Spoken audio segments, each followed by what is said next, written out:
जय हिंद दोस्तों, Indira English classes में आपका स्वागत है। इससे पहले वाले वीडियो में मैंने कुछ एग्जाम्पल्स दिया था, है ना, जो चेंज ऑफ टेंस से रिलेटेड था। और एक बच्चे का कमेंट आया था कि सर इसमें यहाँ भी दे है, यहाँ भी दे है, ये दोबारा क्यों आया, ये समझ में नहीं आया। तो आप देखिए, इसको समझने के लिए इसको ख्याल रखिए, है ना।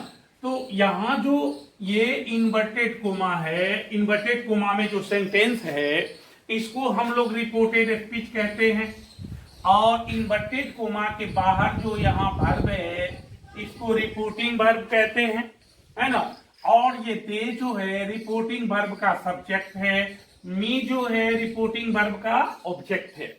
आपको पता है आरएस में यदि जो फर्स्ट पर्सन होगा, अर्थात रिपोर्टेड स्पीच में जो फर्स्ट पर्सन होगा वो आरवी के सब्जेक्ट के अनुसार बदलेगा। तो इस आरवी के सब्जेक्ट को देखिए, यहां पर दे है जो थर्ड पर्सन है, दे है, और ये कौन पर्सन में है, थर्ड पर्सन में है। तो ये यहां जो ये फर्स्ट पर्सन है वी, इसलिए ये दे जो है ये दे के अनुसार ये थर्ड पर्सन में बदल जाएगा। इसलिए यहाँ दे है, चूंकि यहाँ दे है इसलिए यहाँ वी के जगह पर क्या हो जाएगा, दे हो जाएगा। फर्स्ट पर्सन सब्जेक्ट के अनुसार चेंज होता है। यहाँ सब्जेक्ट थर्ड पर्सन में है इसलिए यहाँ पर थर्ड पर्सन हो गया, ठीक है ना। अब आपको लगता होगा यू के जगह पर ये मी क्यों हो गया, तो आपको याद रखना होगा यू जो है सेकेंड पर्सन है और सेकेंड पर्सन रिपोर्टिंग वर्ब के ऑब्जेक्ट के अनुसार बदलता है। तो रिपोर्टिंग वर्ब का ऑब्जेक्ट आप क्या देख रहे हैं, यहाँ पर मी है, देख रहे हैं ना, मी है, इसलिए यू के जगह पर क्या हो जाएगा, यहाँ मी हो जाएगा। तो ये चेंज ऑफ पर्सन से रिलेटेड था, इसको आपको याद रखना है। तो दोस्तों मुझे उम्मीद है कि ये समझ में आपको आ गया होगा जो कमेंट किए, है ना। और जो नहीं भी समझे होंगे उसके लिए मैं इस एग्जाम्पल को एक्सप्लेन कर दिया हूं, है ना। अब चलिए हम लोग देख रहे हैं चेंज ऑफ टेंस में, है ना, नरेशन से रिलेटेड क्वेश्चन है जो चेंज ऑफ टेंस से रिलेटेड है, इसमें हम लोग देख रहे हैं, है ना।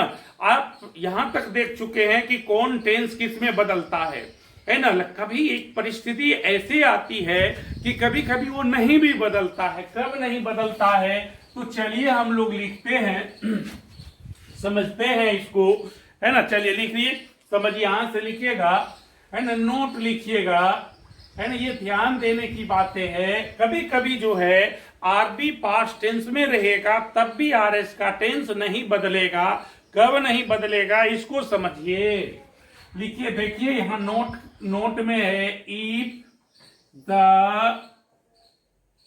RS is a universal truth, if the RS is a universal truth, so it stands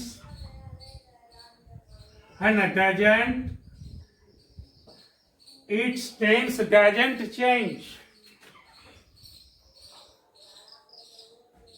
है ना। यहां ध्यान दीजिए, इफ यदि the RS is a universal truth, यदि आरएस यानी रिपोर्टेड स्पीच यूनिवर्सल ट्रूथ होगा, वास्तविक सत्य होगा, है ना, तो इट्स टेंस, तो इसका टेंस डजंट चेंज, तब उस आरएस का टेंस नहीं बदलता है। यूनिवर्सल ट्रूथ मतलब जो हकीकत है, सच है, जैसे सूरज का पूरब में उगना, सूरज का पश्चिम में डूबना, दो जोड़ दो चार होना, आदमी का मरणशील होना, ईमानदारी का सबसे अच्छी नीति होना, कठिन परिश्रम से सफलता का आना, तो ये सब यूनिवर्सल ट्रूथ है। इससे रिलेटेड जो इंग्लिश होगा उसका टेंस कभी भी नहीं बदलेगा।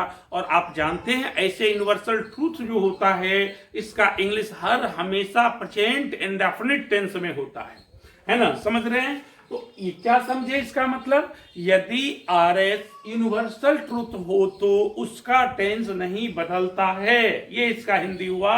इसका एग्जाम्पल आप लिख सकते हैं डायरेक्ट नरेशन में, she said to me hard work brings success.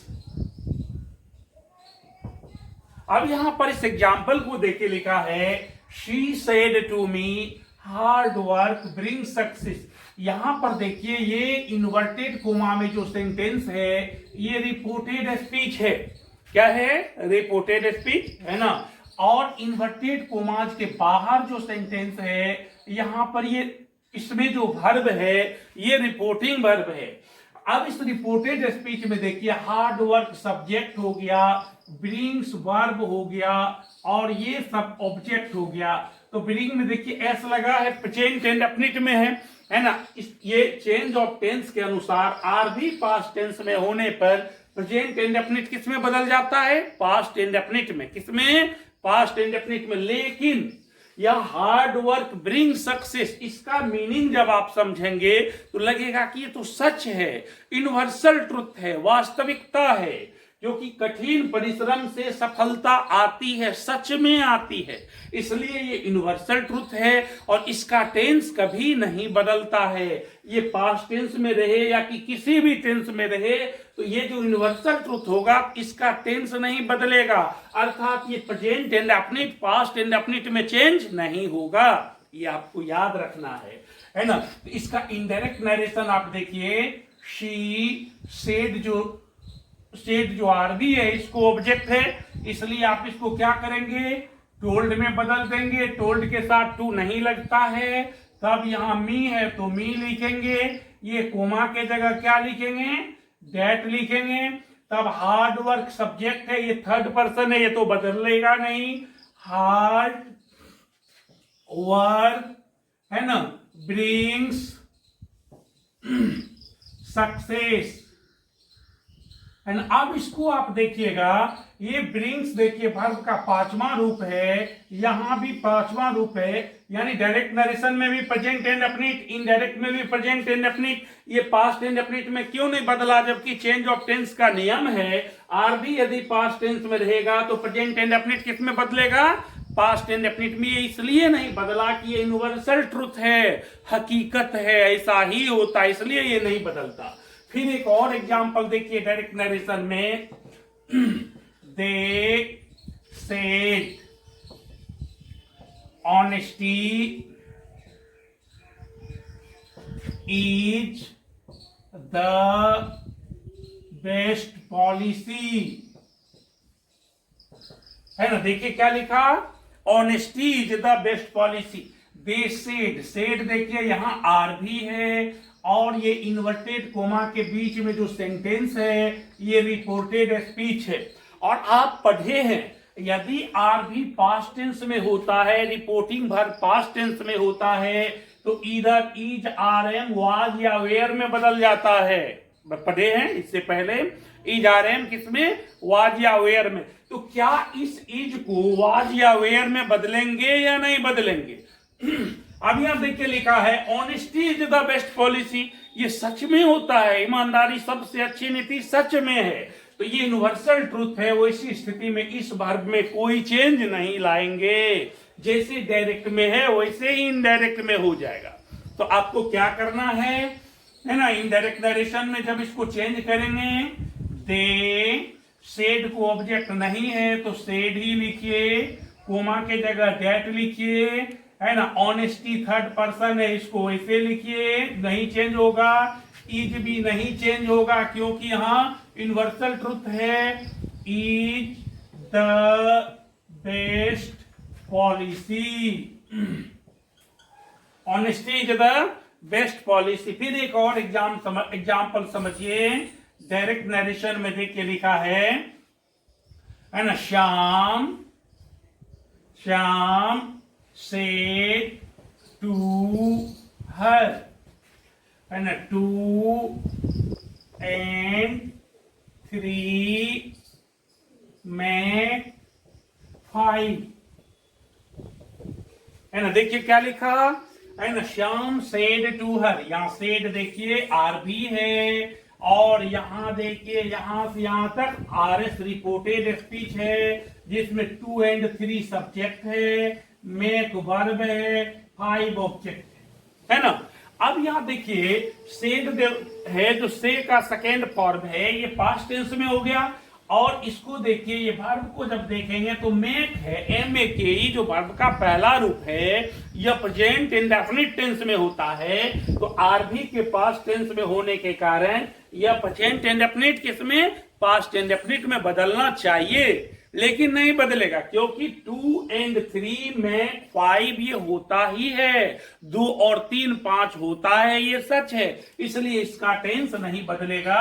आप इनडायरेक्ट में लिखेंगे, है ना, श्याम, है ना, सेड को ऑब्जेक्ट है, इसलिए आप क्या करेंगे, टोल्ड में बदलेंगे, इसके साथ टू नहीं लगाएंगे, ये ऑब्जेक्ट है, लिखिए, कोमा की जगह डेट लिखेंगे। 2 और 3 सब्जेक्ट जो थर्ड पर्सन है, 2 है ना, 2 और 3 लिखिए, है ना, तब मैक को नहीं बदलिए, प्रेजेंट इंडेफिनिट में ही रहेगा। 5, क्योंकि ये यूनिवर्सल ट्रुथ है, सच्चाई है, हकीकत है, ऐसी बात को कौन टेंस में, प्रेजेंट इंडेफिनिट टेंस में लिखा। ये डायरेक्ट में भी प्रेजेंट इंडेफिनिट होता है और इनडायरेक्ट में भी प्रेजेंट इंडेफिनिट होता है, तो इसको आप याद रखेंगे, आप नोट करते जाएंगे, लिखते जाएंगे, है ना। अब चलिए एक और नोट है ना, इसको नोट का ए कर दीजिएगा, है ना, एक और नोट है ना, वो भी समझ लीजिए, जरूरी है, बहुत ही इंपॉर्टेंट है।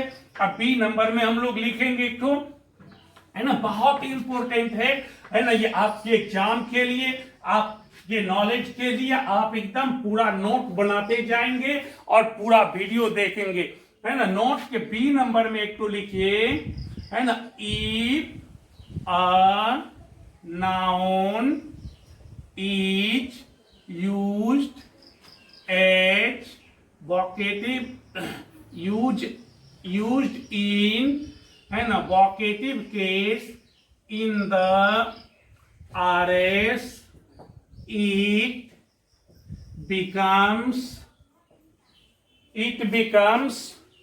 the object of the RB reporting पर, है ना। देखो क्या लिखा, इफ यदि अ नाउन, यदि कोई नाउन इज यूज्ड प्रयोग होता है, इन वोकेटिव केस, VC का मतलब vocative case, in the RS में, यानी रिपोर्टेड स्पीच में यदि कोई नाउन वोकेटिव केस में होता है, तो इट बिकम्स, यह बन जाता है, the object of the RB का object in the indirect narration, है ना, बात है समझ में। यदि कोई नाउन वोकेटिव केस, आरबी में वोकेटिव केस में प्रयोग होता हो, तो यह इनडायरेक्ट नरेशन में आरबी का ऑब्जेक्ट बन जाता है।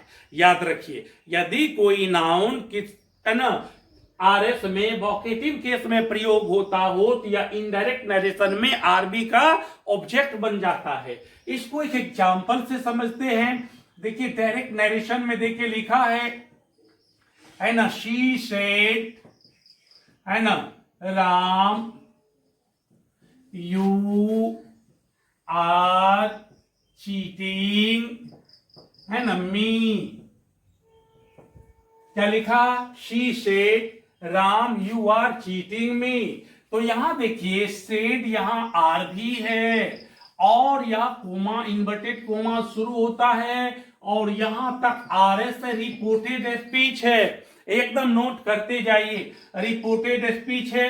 और इसमें देखिए राम जो है, यहां कोमा देकर सेंटेंस इधर लिखा है। जब इस तरह कोई नाउन का प्रयोग होता है, तो इसको कौन केस में कहा जाता है, वोकेटिव केस में। ये कौन केस में हो गया, वोकेटिव केस में। अब इसको आप इनडायरेक्ट में आप कन्वर्ट जब करेंगे, तो लिखेंगे शी। अब ये इनडायरेक्ट में जब बदलेगा, तो ये वोकेटिव केस जो है, केस में जो प्रयोग हुआ है ये राम, ये आरबी का ऑब्जेक्ट हो जाएगा।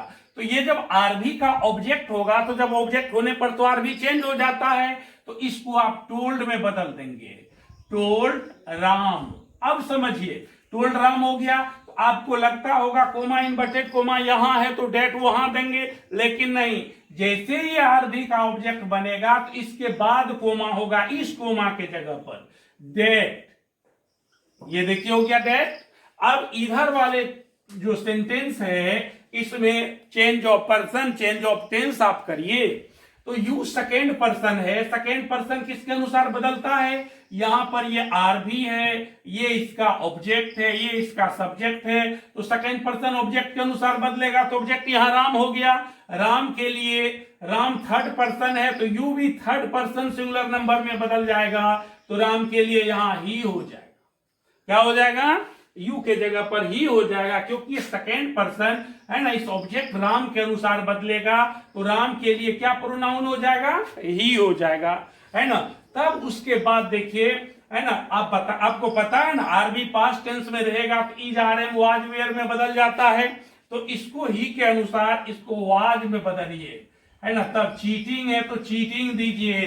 अब बताइए, यहां मी फर्स्ट पर्सन है, फर्स्ट पर्सन ऑब्जेक्ट के अनुसार बदलता है, तो ये ऑब्जेक्ट है ना, सॉरी ऑब्जेक्ट यहां शी हो गया, सॉरी फर्स्ट पर्सन सब्जेक्ट के अनुसार बदलता है, तो सब्जेक्ट यहां शी हो गया, तो ये शी के लिए यहां ये जो ऑब्जेक्टिव केस है, तो यहां शी जो थर्ड पर्सन का ऑब्जेक्टिव केस हो जाएगा हर, है ना। इस तरह यदि कोई नाउन आरएस में वोकेटिव केस में प्रयोग होता है तो आरबी का ऑब्जेक्ट बन जाता है, और जितना भी चेंज होता है अब उस नियम के अनुसार होते चला जाता है। फिर एक और एग्जांपल डायरेक्ट नरेशन में देख के लिखा है, सभी एग्जांपल को लिखिए, ध्यान से समझिए, है ना।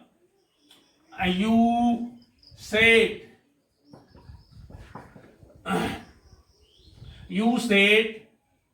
they have helped you Mohan, they have helped you Mohan। यहां देखिए सेड यहां आर भी है, और यहां से जो सेंटेंस शुरू हुआ है इन्वर्टेड कोमास के लास्ट तक ये आरएस है, जिसमें यहां से यहां तक ये सेंटेंस है, और यह मोहन यहां वोकेटिव केस में हो गया प्रयोग। किस केस में वोकेटिव, किस केस में मोहन का प्रयोग हुआ, वोकेटिव केस में। अब इसको जब इनडायरेक्ट में बदलेंगे तो जिस तरह राम को आप इसको इसका सब्जेक्ट बना दिए, उसी तरह उसको भी इसका सब्जेक्ट बनाइए, है ना। तो इनडायरेक्ट नरेशन में जब आप लिखिएगा यू, इसको जब ऑब्जेक्ट होगा तो टोल्ड में बदल जाएगा, टोल्ड मोहन। अब ये मोहन हो गया, अब मोहन के बाद दैट लगेगा। अब चलिए दे कौन पर्सन है बताइए, थर्ड पर्सन है, तो चेंज नहीं होता है, दे हो गया।